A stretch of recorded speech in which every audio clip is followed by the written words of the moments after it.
Christmas. So that's the reason. But I really, really wanted to get this update on the Ruby Franke case out. So I decided, you know what? Let's post it on Christmas. I didn't want to wait till Thursday. This will actually be my third video about this horrible crime. And the truth is, I am so angry with what this woman has done. I just couldn't even wait another day to tell you guys the story. So, just a little bit of a summary of the backstory in case you don't know about it. You can go ahead and watch my original video, which I will link here, and my first update, which I will link here. Alright, so Ruby and her husband Kevin Franke launched a family YouTube channel in 2015, and they called it 8 Passengers, and it was called that because there were the two of them and their 6 children. So it was a channel devoted to the lives of their family, everything, their activities, what was going on, the parenting, all that kind of stuff. And they were living in Utah. They were Mormons, and the channel had 2.3 million subscribers before it was deleted. So it was a very, very popular channel. I personally had never heard of it. I didn't watch it. I don't watch those kind of channels.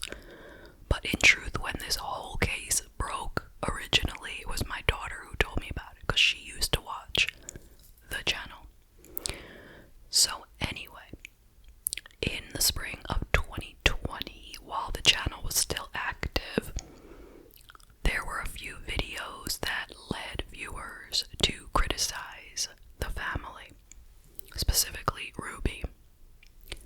So there was one clip where the 15-year-old son, he was 15 at that time, I believe he's 18 by now, he said that he had been forced to sleep on a beanbag chair for months because his bedroom was taken away as a punishment. And then there was another clip where Ruby talked about how her 6-year-old daughter said that she made her lunch because it was her job, the 6-year-old, it was her job to pack up her own lunch and bring it to school. So the teacher had called Ruby and said, your daughter forgot her lunch. And Ruby was like, don't give her anything. This will be a lesson to her. Let her be hungry. It's a lesson to her not to forget her lunch. So people did not take kindly to that. And a lot of people started complaining. The viewers were very upset with Ruby. And they made a petition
condition as the 12-year-old boy.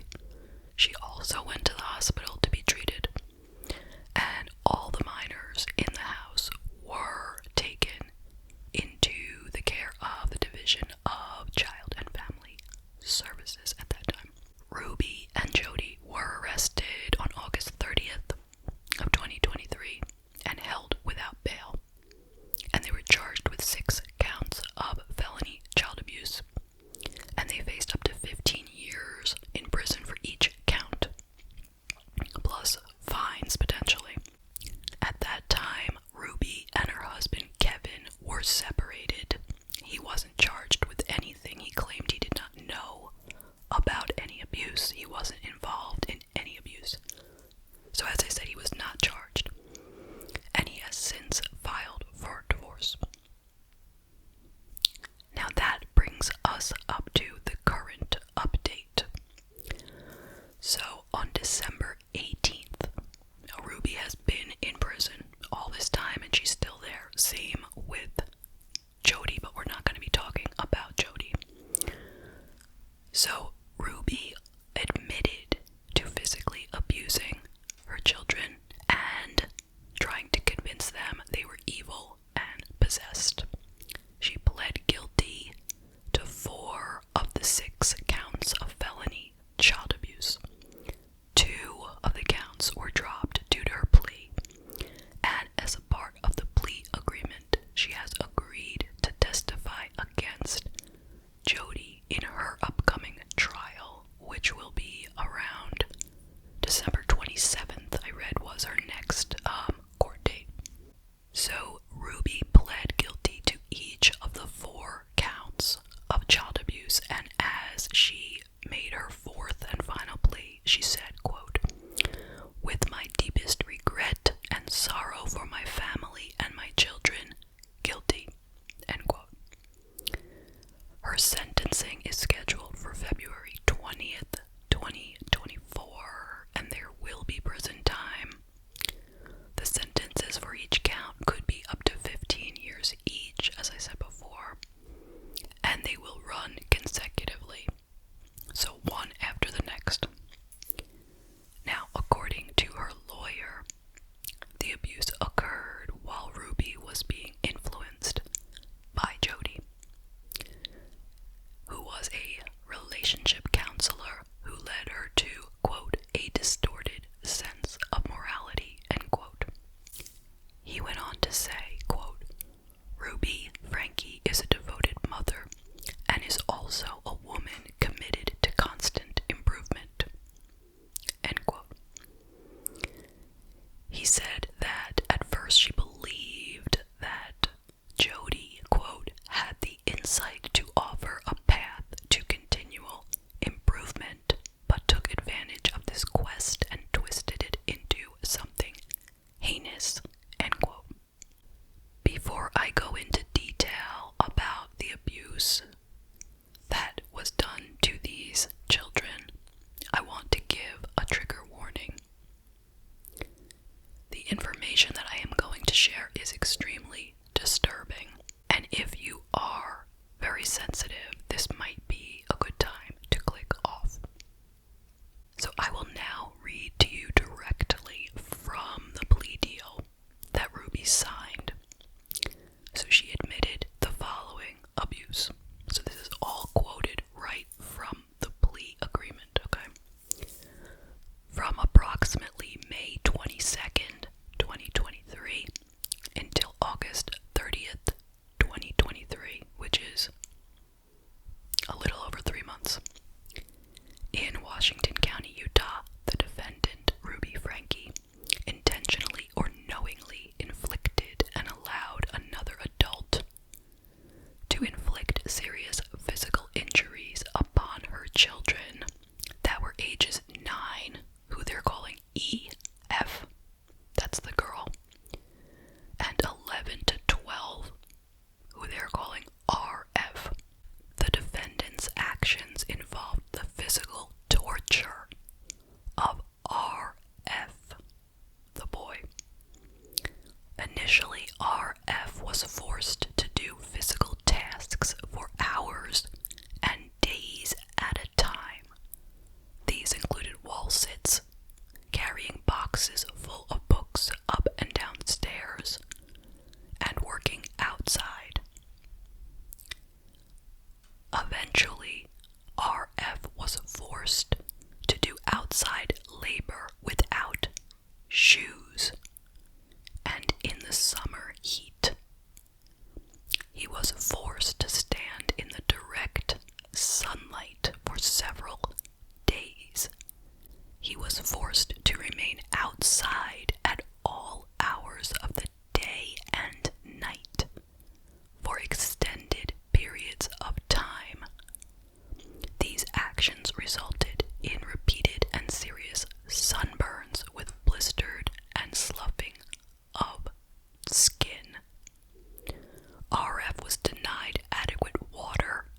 his stomach.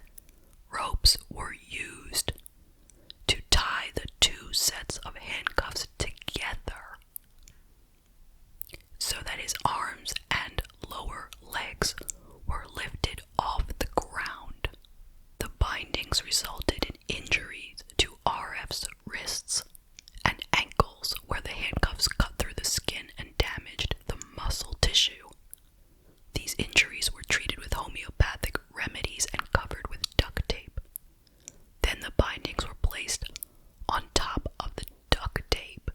Now, let me just stop for a second to say that I read elsewhere that when he got these lacerations on his skin, Jody, the therapist, would put cayenne pepper in the wounds, saying that that would heal it. Now, I don't know exactly what that would feel like, but I assume that would burn like crazy. Okay. So, yeah, she would sprinkle cayenne pepper into his wounds, and then they would put duct tape on top of it. Duct tape. And then, okay, so back to this. So it said the bindings were placed on top of the duct tape. So, lovely. Specific instances of abuse committed by the defendant include 1. Kicking RF while wearing boots, 2. Holding his head underwater, and 3. Cutting off oxygen by placing her hands over his mouth and nose. The actions described above caused severe emotional harm to RF due to the fact that they began in May and escalated throughout the summer months. Additionally, the defendant and another adult regularly sought to indoctrinate RF and convince him that he was evil and possessed.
she was extremely smart or respected, or it doesn't matter. It doesn't matter what she thought of the woman going into it. She could have thought the world of her. But as soon as this woman said to her, abuse your children, that'll be it. That should be it. That should be when she says, are you kidding me? She should have ran away from Jody. If it were me, I would have called the authorities, gone to the police station to report it maybe, and I would have spoken to whatever licensing board gave Jody a license. Now, not to say that that would have been effective at anything, because I know how these things go, but I would have tried my best to protect other people from her. But at the very least, I certainly would not listen to her advice and abuse my children to this extent. These things that they did to these kids are so awful. I don't even want to think about it. These little kids, come on, how do you do this to your children? I don't understand it. She deserves no sympathy, no empathy, nothing. Now, what about her husband, Kevin? What is his responsibility here? Well, assuming that he was not involved in the actual abuse, where was he? You know, if this abuse was going on for over 3 months, did he not see these children in 3 months? Not that I'm saying he deserves any charges, but I'm just saying, where was he? Did he pay no attention to his kids? Don't you think if he saw them over those 3 months, he would notice they were covered with these, lacerations, and that they were so skinny